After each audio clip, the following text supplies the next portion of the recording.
দেশে নানা আয়োজনে পালিত হয়েছে মহান বিজয় দিবস। এক নজরে দেখে নেই ডেস্ক রিপোর্টে। খুলনায় যথাযোগ্য মর্যাদায় বিভিন্ন কর্মসূচির মধ্য দিয়ে মহান বিজয় দিবস পালিত হয়েছে। সকালে নগরীর গল্লামারী বধ্যভূমি স্মৃতিসৌধে মুক্তিযুদ্ধের সকল বীর শহীদদের প্রতি শ্রদ্ধা নিবেদনের মধ্য দিয়ে মহান বিজয় দিবসের কর্মসূচি শুরু হয়। সিলেটে মর্যাদা ও ভাবগাম্ভীর্যের মধ্য দিয়ে মহান বিজয় দিবস উদযাপিত হয়েছে।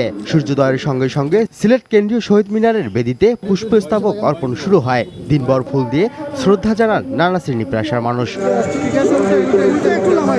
মহান বিজয় দিবস উপলক্ষে রাজশাহী মহানগর বিএনপি ও সহযোগী ও অঙ্গ সংগঠনের উদ্যোগে শহীদদের প্রতি শ্রদ্ধা নিবেদন করা হয়েছে।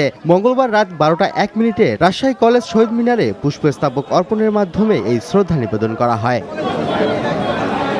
এদিকে গাজীপুরে নানা আয়োজনের মধ্য দিয়ে পালিত হয়েছে মহান বিজয় দিবস। এই উপলক্ষে ভোরে 31 বার তোপধ্বনির পর ভাওয়ার রাজবাড়ী মাঠ সংলগ্ন স্বাধীনতার স্মৃতিস্তম্ভে পুষ্পস্তবক অর্পণ করেন জেলা প্রশাসক সহ অনেকে।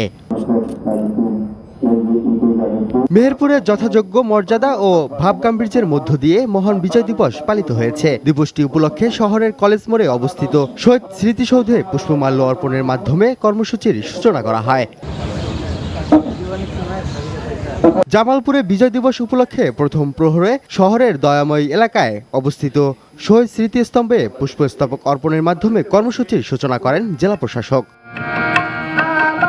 টাঙ্গাইলের নানা কর্মসূচির মধ্য দিয়ে উদযাপন করা হয়েছে মহান বিজয় দিবস। সূর্যোদয়ের সাথে সাথে জেলা প্রশাসকের কার্যালয়ের চত্বরে স্মৃতিস্তম্ভে 31 বার তোপধ্বনির মধ্য দিয়ে কর্মসূচি শুরু করা হয়।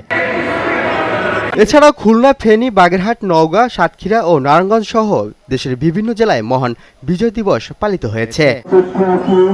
মিশুক হাওলাদার, চ্যানেল 9।